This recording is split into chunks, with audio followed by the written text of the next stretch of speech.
saying somebody's shooting in the auditorium. There's hundreds of people just running around. He just kept shooting anybody and everybody. Tonight, the biggest mass shooting in U.S. history.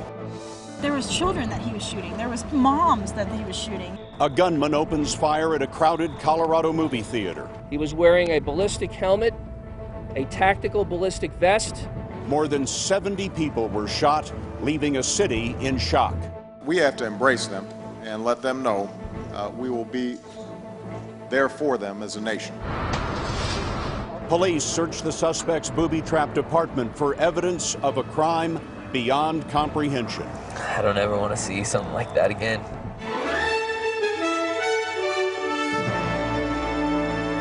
This is the CBS Evening News with Scott Pelley, reporting tonight from Aurora, Colorado. Good evening. The theater behind me was packed early this morning with people who had come to experience a big screen fantasy. But it was soon interrupted by a real-life plot so diabolical that few could have imagined it. Just a short time ago, authorities began removing the bodies of those killed in the massacre as the investigation continues. People have been coming here all day, waiting for word of their loved ones. Some of these images were captured by the Denver Post. Here's what we know. 71 people were shot at the midnight premiere of the new Batman movie. At least 12 are dead. Many of the wounded are in critical condition this evening. 24-year-old James Egan Holmes is under arrest. The police say that he booby-trapped his apartment before heading to the theater to carry out the attack. We have a team of correspondents covering this rapidly developing story, including the biggest mystery of all, the motive. First, we'll turn to correspondent Barry Peters. Barry, well, Scott, what do you know? You know, for theater goers, this really started as a very special night for the many fans of Batman movies. The suspect bought a ticket for the 12:05 a.m. special premiere.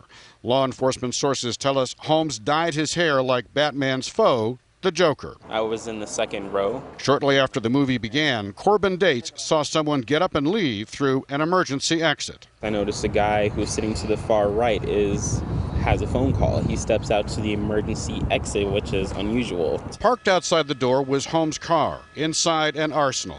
He put on a helmet, bulletproof vest, leg protection, and armed himself. An AR-15 assault rifle, a Remington 870 shotgun, 12-gauge shotgun, and a .40 caliber Glock handgun.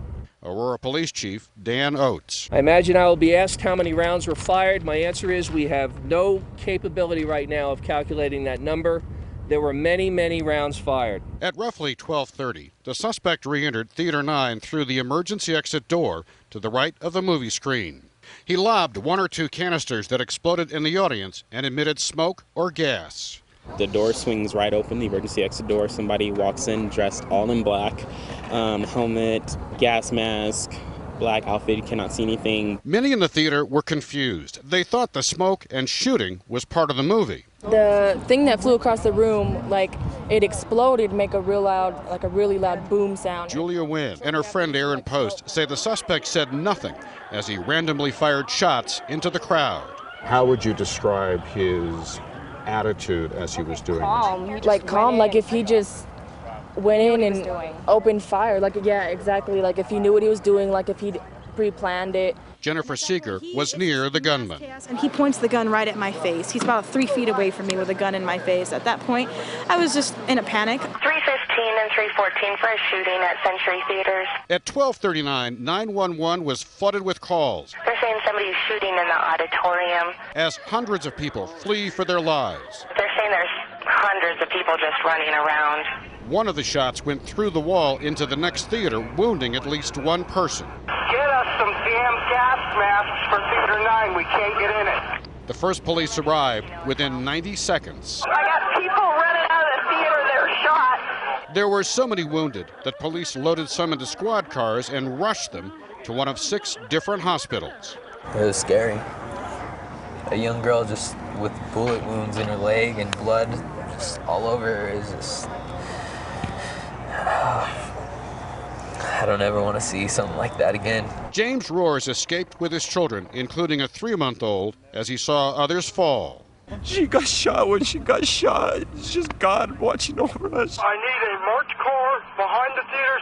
Got a suspect in a gas mask. Police spotted Holmes behind the theater, sitting in his white Hyundai. He surrendered without a fight.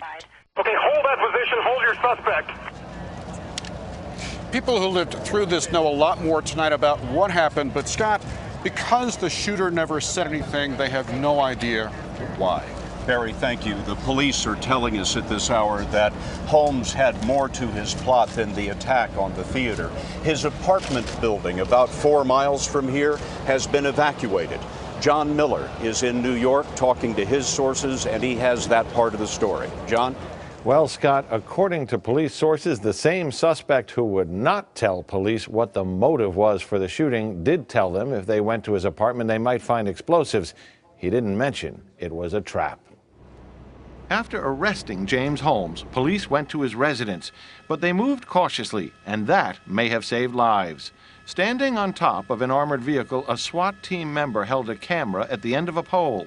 He saw a sophisticated booby trap set to kill anyone coming through the front door. They appeared to be incendiary devices. There's some chemical elements there, and they're linked together with all kinds of wires.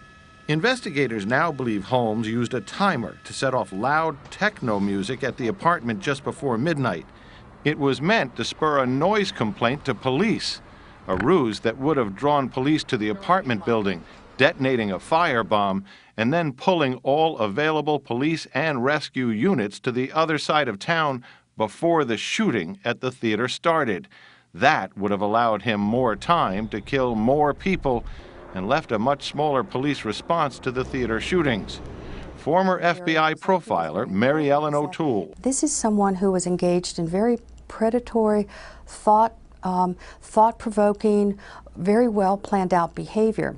All that planning, all that thinking about how to kill, and all those questions, and police say the suspect isn't talking.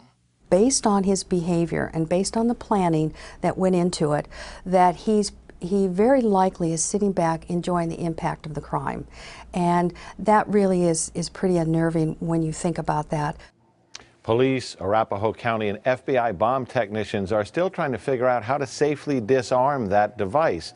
It's a large firebomb, but so far they're stymied. They are talking about the possibility of setting it off on purpose and having the fire department, which is standing by, extinguish the blaze. Only after that can they go into the apartment and search for evidence. John, thanks very much. In Washington, Justice Correspondent Bob Orr has been talking to his sources to learn more about the gunman and his weapons. Bob, the police are telling us that they think Holmes acted alone. Yes, Scott, law enforcement sources tell us that suspect James Holmes seems to be a classic lone wolf, an accused mass killer with no apparent accomplices or known connections to radical groups. In fact, prior to his arrest outside the theater overnight, Holmes' only brush with Colorado police involved a single speeding ticket. James Holmes was completely under the radar. Yet sources say over the past few months, he assembled a deadly arsenal, multiple guns, body armor, bottles of chemicals, and homemade explosive devices. Sources say 4 weapons found at the crime scene were all legally purchased between May 22nd and July 6th at 3 Colorado gun stores, a Bass Pro Shop in Denver, and Gander Mountain stores in Aurora and Thornton. 3 of the guns, police say, were used in the deadly spree: a .40 caliber Glock pistol and a Smith & Wesson semi-automatic assault rifle, both of which can be fitted with extended clips. A 12-gauge Remington shotgun was also used. The 4th gun, another .40 caliber Glock, was recovered in Holmes' car.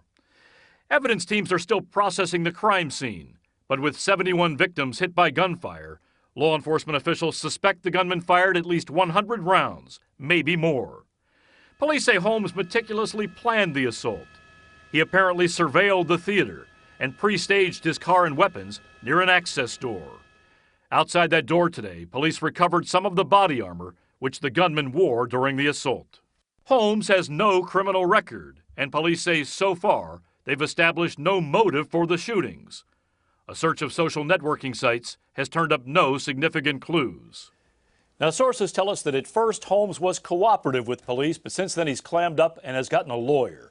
So far, he's offered no explanation whatsoever, Scott, for the shootings.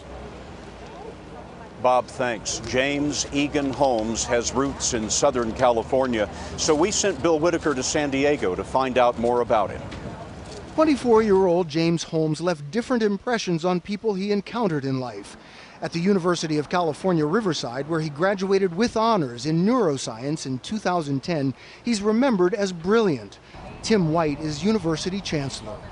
He was an honor student, so academically he was at the top of the top. He really distinguished himself from an academic point of view during his 4 years with us. Back in the northern suburbs of San Diego, friends came and went from his family home all day. His father, surrounded by police, left for Denver early this morning. Julie Adams lives around the corner. Her son played soccer with James. People come here because of the school district, so it's very, lots of kids, lots and lots of kids because of that. And obviously, his parents wanted to give him the best, and that's why they live here. In high school, he won a competitive position at a rigorous science boot camp and an internship in neurobiology at the prestigious Salk Institute. Tom Mai and his family lived next door to the Holmeses for a decade. So he seemed to be a very nice, young, typical American boy. I'm actually kind of shocked that it happened. Like, he doesn't seem like that type of person. And, he doesn't seem like he had the guts to actually do something like that. But 16-year-old Anthony Mai says he was shy to the point of being a loner. As much as he was, always smiling when I was around, he was, the fact that he was quiet and, something just looked kind of weird. It's just a feeling in my gut that I had that something was going on, but I wasn't sure. Neighbors say Holmes seemed frustrated when he returned home with his degree in neurobiology, and the only job he could get was at McDonald's. The smart loner applied and was admitted to the graduate school at the University of Colorado, and Scott, he dropped out in June. Bill, thank you. The University of Colorado Hospital here received about a third of the victims in a rush of ambulances, police cars, and private vehicles. Earlier today, I spoke with Dr. Camilla Sasson, who helped lead the team in the emergency room. At 1 o'clock, we were alerted that there had been a shooting that had occurred close to the hospital. And so right away, we had heard that there would be multiple gunshot victims, and so we put our disaster plan into place. And then really at 1:15, so just 15 minutes later, patients started pouring in through the doors. What did it look like, sound like, feel like in that moment? I've never been in war, but I know that some of the folks who were on the scene actually had said they had done tours in Iraq.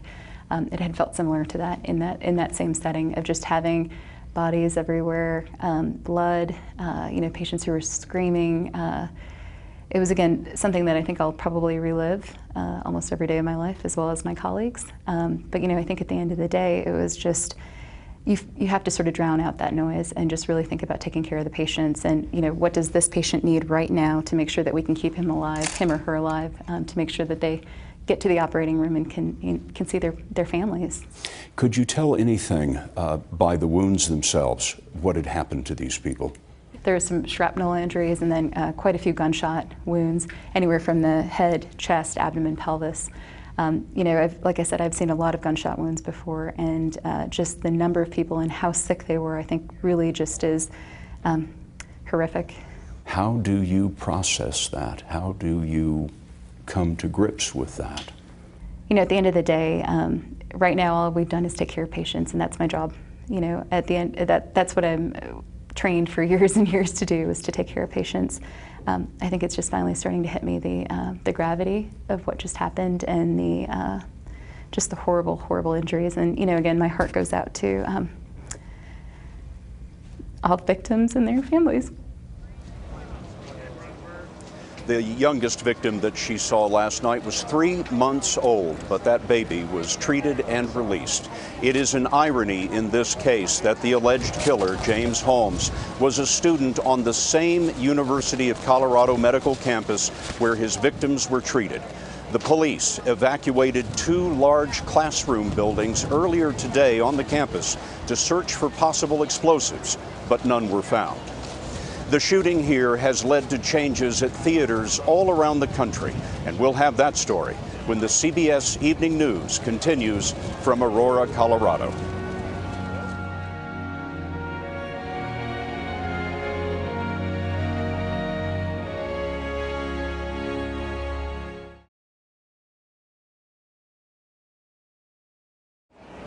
While the shooting happened here in Aurora, Colorado, there was a feeling all across the country that it could have happened anywhere.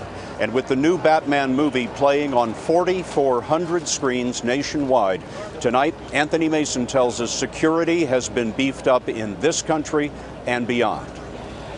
In Paris, where The Dark Knight Rises was due to open today, the premiere was postponed. Warner Brothers and the filmmakers said they were deeply saddened by the shooting in Colorado. The gunman didn't choose just any movie. The late-night Batman screening was a national event. How big have midnight premieres become? Huge. Aaron Carlson of The Hollywood Reporter says the Batman film took in more than $30 million.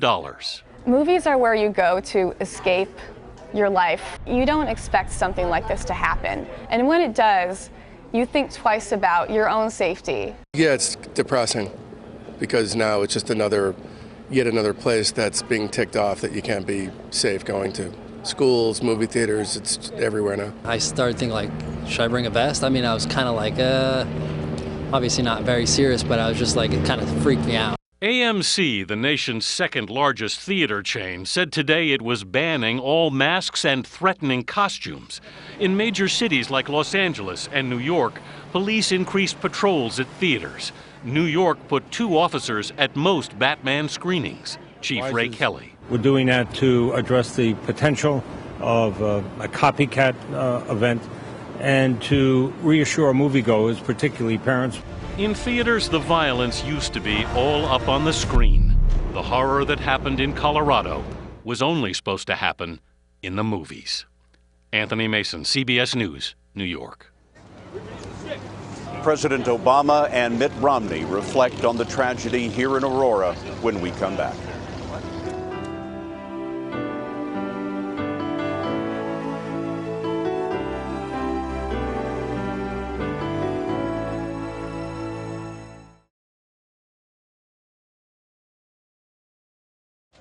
President Obama has ordered American flags lowered to half-staff at all federal buildings in honor of those killed in the shooting here in Aurora. Both the president and his Republican challenger, Mitt Romney, cut short their campaigning today and spoke about the tragedy. If there's anything to take away from this tragedy, it's the reminder that life is very fragile. Our time here is limited and it is precious. There will be justice for those responsible, but that's another matter for another day. Today is a moment to grieve and to remember, to reach out and to help, to appreciate our blessings in life. One of those killed in the massacre had a brush with death just a few weeks ago. Her remarkable story is next.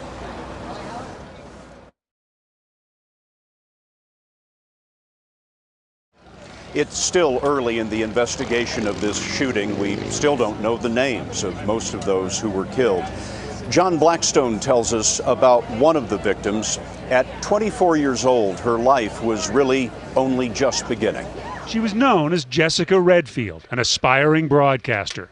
Sports writer Adrian Dater met her first in the press box at a hockey game. She was funny, vivacious. She was very, very funny, very intelligent. I mean, you knew something was there, you know? You knew there was a spark in her that she was going to be something someday. She had some dreams. She had a lot of dreams. She was going to do fine, and that's what's just, it hurt so much that she was, never got to see that. Move it back a bit, guys! Just a month ago, she narrowly escaped being killed in another mass shooting at a shopping mall in Toronto, Canada. Right after the shock, she wrote this in her blog. I was shown how fragile life was. I saw the terror on bystanders' faces. I saw the victims of a senseless crime. And now I truly understand how blessed I am for each second I am given.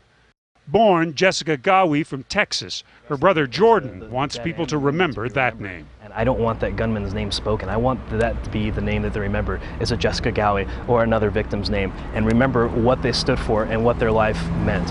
She wrote a blog about hockey in Denver and interned at a radio station. She got a lot of attention on YouTube when an interview on the ice went wrong. Jessica was always sending text messages, and on Twitter last night, she joked about dragging friends to a midnight show and lamented about waiting 20 minutes more for the show to start. It was the last 20 minutes of her life. Her boyfriend remembered her on Twitter like this: 140 characters could never do you justice, nor could all the words in this world. Never wanted to fall asleep because it meant missing time with you. John Blackstone, CBS News, Aurora, Colorado. And that is the CBS Evening News for tonight. We will be back with the very latest on the shooting on a special CBS News program tonight at 8, 7 Central Time. For all of us at CBS News all around the world, I'm Scott Pelley in Aurora, Colorado. I'll see you soon.